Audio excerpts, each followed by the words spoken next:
고마우신 아버지 하나님, 하나님께 오늘 또 영광 올려드립니다. 계속해서 이번 한 주간 그리고 다음 주간 로마서의 하나님의 복음, 왕의 복음 묵상하고 있습니다. 주님, 지혜를 주시고 은혜 주옵소서. 예수님 이름으로 기도하옵나이다. 아멘. 로마서 1장 5절로 7절 말씀.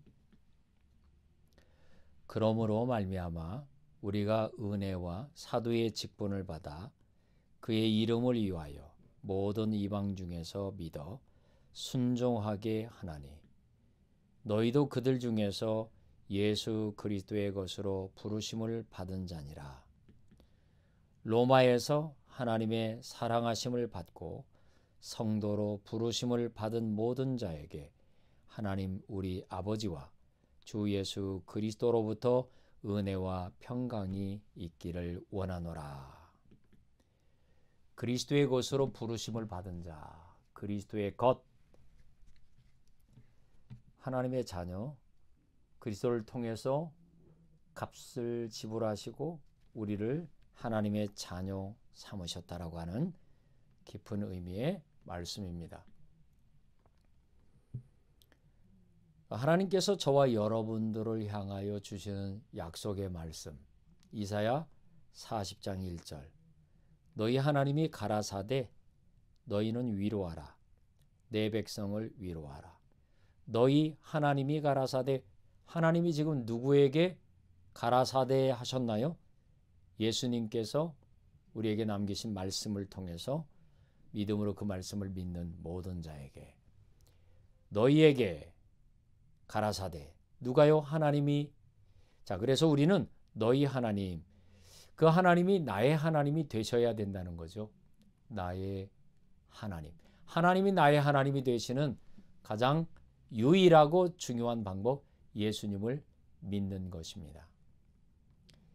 그리고 그분이 우리에게 남기신 미션이 있어요. 무엇입니까? 너희는 위로하라. 내 백성을 위로하라. 선지자나 왕이나 이러한 사람들만 하는 위로가 아닙니다. 우리는 우리가 서로에게 위로하는, 백성을 위로하는 위로자가 되어야 합니다. 그럼 주님의 품에 상처를 묻어드리면 그 상처는 저와 여러분의 가슴에서 위로의 꽃을 피우게 되어 있습니다. 위로를 베풀게 되면 위로의 열매들이 나타나죠. 그 아비큘레데라고 하는 조개가 진주, 천연 진주를 만들어낼 때 그 아픔을 감수하면서 빛나는 조개를, 진주를 만들어내잖아요. 마찬가지입니다. 고린도후서 1장 3절로 4절 볼게요. 찬송하리로다. 그는 우리 주 예수 그리스도의 하나님이시요 자비의 아버지시요 모든 위로의 하나님이시며 우리의 모든 환난 중에서 우리를 위로하사 우리로 하여금 하나님께 받는 위로로서 모든 환난 중에 있는 자들을 능히 위로하게 하시는 이시로다. 여기 위로하다, 위로하다, 마음을 어루만짐, 긍휼함, 이것이 작동하도록 하는 힘입니다. 하나님은 위로의 하나님이십니다. 위로는 누가 받습니까? 위로한 자가 하늘의 위로. 산상수훈에서 팔복 중에 하나가 저희가 하늘에서 위로를 받을 것이며, 긍휼히 여기는 자 하늘의 위로를 받는 자. 여러분, 하나님의 위로는요, 우리의 눈물을 닦아줍니다. 아픈 상처를 어루만져 주십니다. 하나님은 우리가 고난에 동참한 그 현장에서 함께 아파해 주십니다. 다니엘 세 친구들이 풀무불 속에 던져질 때에 한 분노의 왕의 분노는 어두움이었습니다. 칠흑 같은 어두움이 평소에 그냥 보통 불로도 능히 사람을 위협할 수 있고 태울 수 있지만 7배나 뜨겁게 했던 이유가 뭡니까? 마귀가 왕의 마음에 분노를 일으켜서 새 친구들을 던져 넣었을 때 그 불로 반드시 죽이고자 하는 의지였죠. 그러나 하나님은 이미 7배나 뜨거워지는 그 불 속에 하나님의 사람을 묶어서 데려가고 있는 결박자들은 다 먼저 쓰러뜨리고 결박당한 사람들은 아무렇지 않게 자기 발로 그 풀무불 속으로 뛰어들게 만드는 것입니다. 이것이 하나님의 능력이에요. 하나님은 오늘도 그리스도의 것으로 부르심을 받은 저와 여러분들 모두의 그 능력과 약속을 베풀어 주십니다. 희망이 있어요. 여러분들을 향한 사도 바울의 말을 한 말씀 더 묵상해 볼게요. 5절 6절 그러므로 말미암아 우리가 은혜와 사도의 직분을 받아 그 이름을 위하여 모든 이방인 중에서 믿어 순종케 하나니 너희도 그들 중에 있어 예수 그리스도의 것으로 부르심을 입은 자니라. 로마에 있어 하나님의 사랑하심을 입고 성도로 부르심을 입은 모든 자에게 하나님 우리 아버지와 주 예수 그리스도로조차 은혜와 평강이 있기를 원하노라. 아멘. 여러분, 고난을 통해서 하나님의 백성이 되어갑니다. 고난 가운데 있기 때문에 그리스도를 더 깊이 만날 수 있습니다. 저와 여러분들에게 닥친 고난이 있습니다. 그건 주님이 우리를 깊이 만나고 싶어 하시는 하나님의 목소리입니다. 고난에는 뜻이 있습니다. 고난은 죄로 인한 모든 죄로 인하여 고난이 오는 것만은 아닙니다. 애매히 당하는 고난도 있습니다. 요셉도 순종했지만 억울한 누명을 쓰고 감옥에 갇히는 고난이 요셉을 덮쳤습니다. 그런데 그걸 기꺼이 이겨드렸더니 고난 가운데서도 성도의 그 본연의 모습을 그 정신을 신앙을 잘 지켜냈더니 바로 그 고난의 최고의 밑바닥에서 가장 높은 자리로 올라가게 하시는 하나님의 역사가 있었지요. 여러분, 저와 여러분들의 신앙생활이 그런 것입니다. 고난을 기꺼이 고난을 받으라 라고 하는 거. 네. 여러분 수요일날 승리의 삶에 있어서 우리가 말씀을 들을 때에 어떻게 하면 우리가 승리할 수 있느냐, 승리하는 삶을 살아가는 어제 저녁에도 이 말씀을 우리가 함께 들었습니다만 기꺼이 고난을 받으라 라고 담대히 말하죠. 고난을 수용할 수 있어야 합니다. 그래서 고난 속에서 우리를 정금 같은 믿음의 사람으로 길러내는 거죠. 여러분 그 가라지 비유 말씀을 2주 전에 우리가 들었는데 가라지는 먼저 거두어져서 풀무불 속에 던져집니다. 그런데 우리들에게 있어서 풀무불은 어떤 의미가 있다고 해서요? 정금 같은 믿음으로 나아오게 하시는 의미가 있다 그러죠.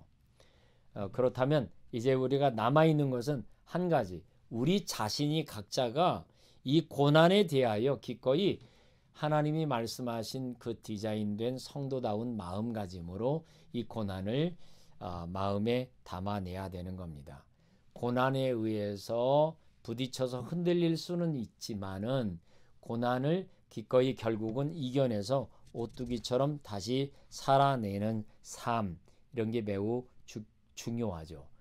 여러분 그래서 고난은 좋은 것입니다. 고난은 누구나 다 싫어하죠. 그러나 고난은 중요한 것입니다. 그리스도께서 우리를 그렇게 부르셔서 하나님의 아들 삼아 주셨습니다. 그 다음에 한 구절 더 성경 볼게요. 1장 6절 너희도 그들 중에 있어 예수 그리스도의 것으로 부르심을 입은 자니라. 그렇죠?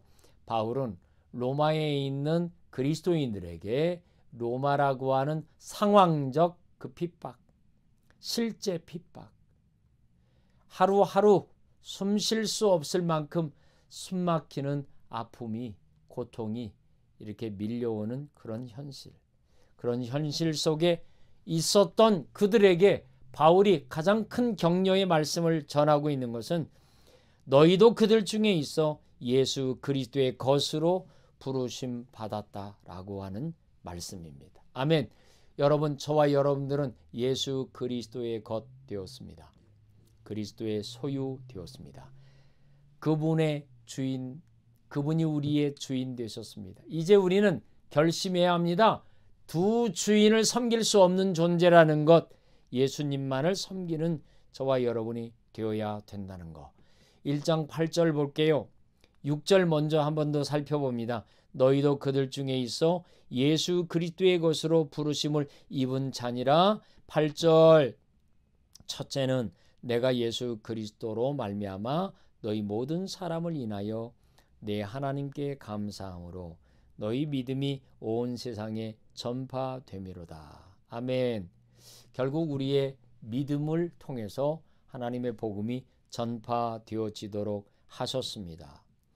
그리고 사도 바울이 9절로부터 12절에 있는 말씀을 가지고서 저와 여러분들에게 도전하는데 9절부터 12절의 말씀은 그런 거예요. 내가 그들의 아들의 복음 안에서 내 심령으로 섬기는 하나님이 나의 증인이 되신다.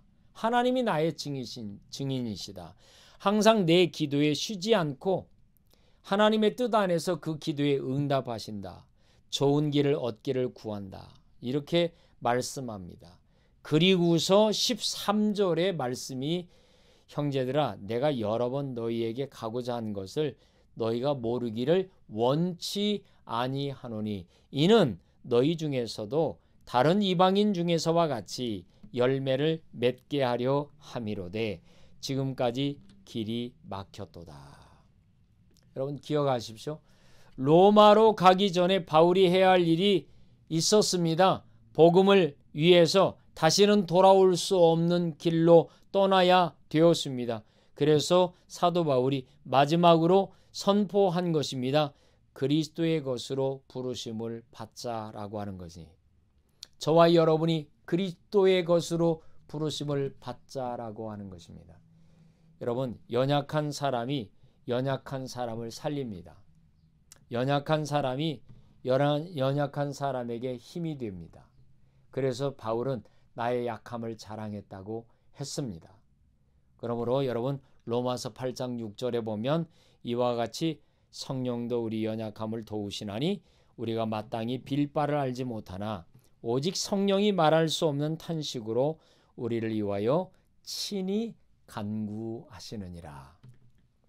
율법이 육신으로 말미암아 연약하여 할 수 없는 그것을 하나님은 하시나니 곧 죄를 인하여 자기 아들을 죄 있는 육신의 모양으로 보내어 육신의 죄를 정하셨다.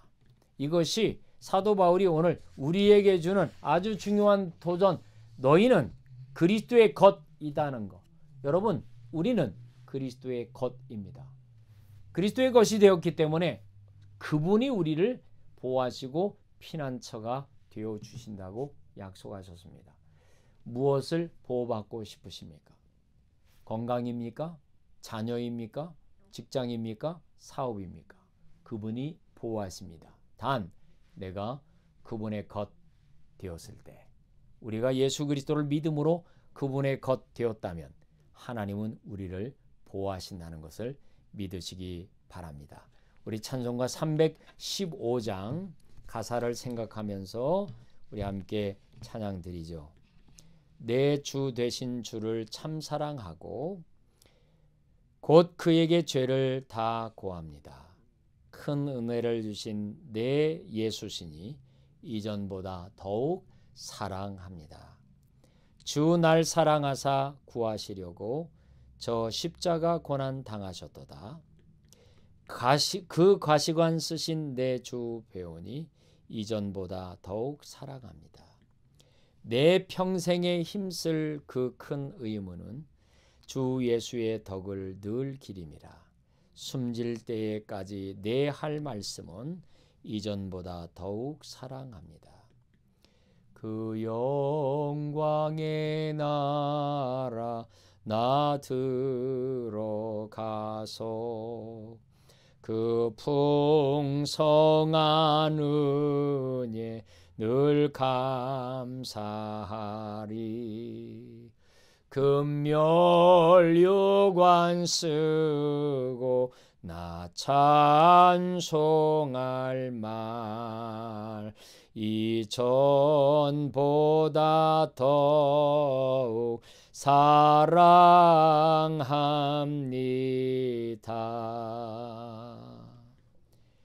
하나님 고맙습니다. 주님 주의 백성들을 축복합니다. 오늘도 이 시간 하나님께 영광 올려드립니다. 기억하시고 하나님 목회 현장에 하나님의 자녀로 그리스도의 것으로 부름받은 헤어름교회 온 성도들 지켜주시옵소서. 종의 한국 일정 남은 기간도 함께해 주시기를 소망하며 이 모든 말씀 예수 그리스도 이름으로 기도드리옵나이다. 아멘.